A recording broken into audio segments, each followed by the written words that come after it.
시청자 여러분 안녕하십니까? VOA 뉴스입니다. 유엔이 북한의 인권 유린과 인권 침해를 강하게 규탄하는 북한 인권 결의안을 최종 채택했습니다. 북한은 반발했지만 결의안은 표결 없이 전원 합의로 14년 연속 채택됐습니다. 박승혁 기자의 보도입니다.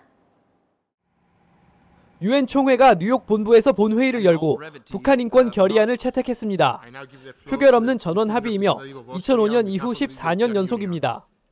The Third Committee adopted draft resolution 1 without a vote. May I take it that the Assembly wishes to do the same? It is so decided. 유럽연합과 일본 대표부가 작성을 주도한 북한 인권 결의안은 북한 강제 수용소의 즉각 폐쇄와 모든 정치범 석방, 인권 침해에 대한 책임 규명 등을 요구했습니다. 또 인권과 관련해 유엔 안보리가 북한을 국제형사재판소에 회부하고 가장 책임 있는 자에 대한 제재 등을 검토할 것을 권고했습니다. 사실상 김정은 위원장을 겨냥한 것으로 북한 인권 상황의 국제형사재판소 회부와 책임자 처벌 등 강도 높은 표현은 2014년부터 계속 담겼습니다. 북한 측은 적대적인 세력들이 일부 탈북자들의 날조된 이야기만 믿고 결의안을 작성했다며 반발했습니다.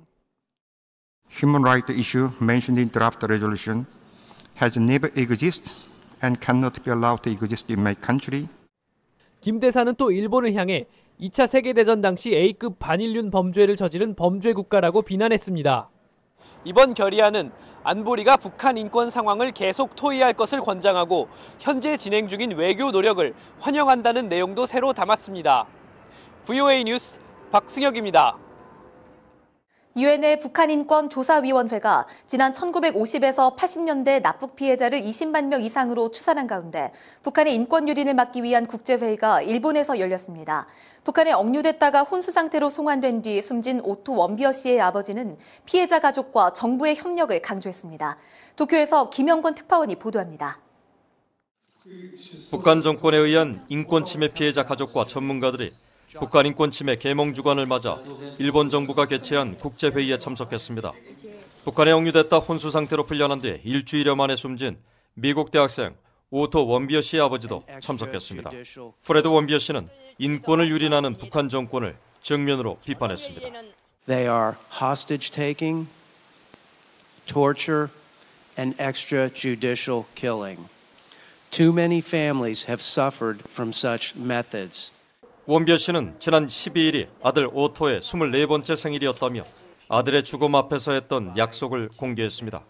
북한 정권이 수십 년째 가하고 있는 끔찍한 인권 유린 상황이 바뀌도록 노력하겠다는 약속을 지키기 위해 미 연방법원에 소송을 제기했고 일본도 방문했다고 밝혔습니다. I think it's more important for us to develop methods that we can have, that we can work and discover ways that we can make a difference. 이 회의엔 14년 전 중국에서 실종된 뒤 납북 의혹이 강하게 제기된 미 대학생 데이비드 스네든 씨의 두 형과 조카도 참석했습니다.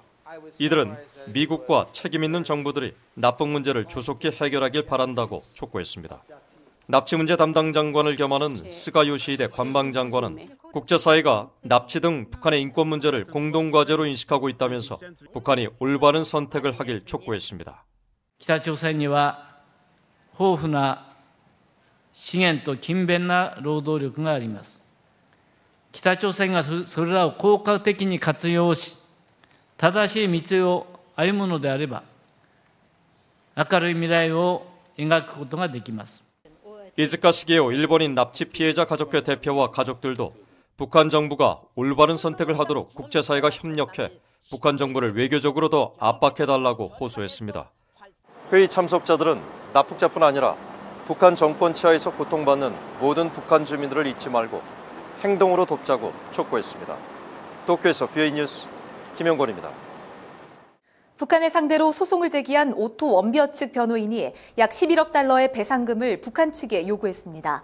VOA가 확인한 법원 문서에 따르면 청구 금액은 징벌적 손해배상과 원비어의 정신적 고통으로 인한 보상금, 경제적 손실액과 부모에 대한 위자료 등으로 나눠 북한 측의 책임을 추궁했습니다.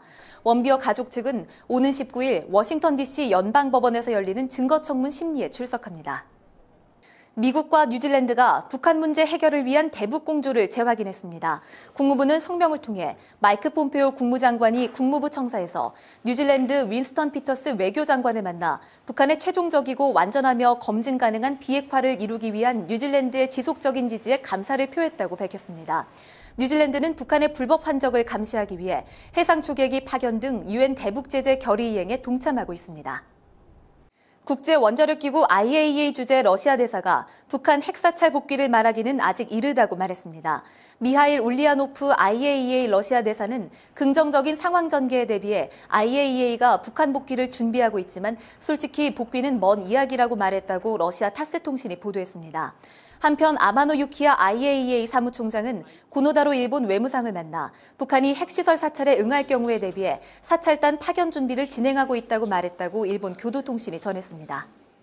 VOA 뉴스 마칩니다. 시청해주신 여러분 고맙습니다.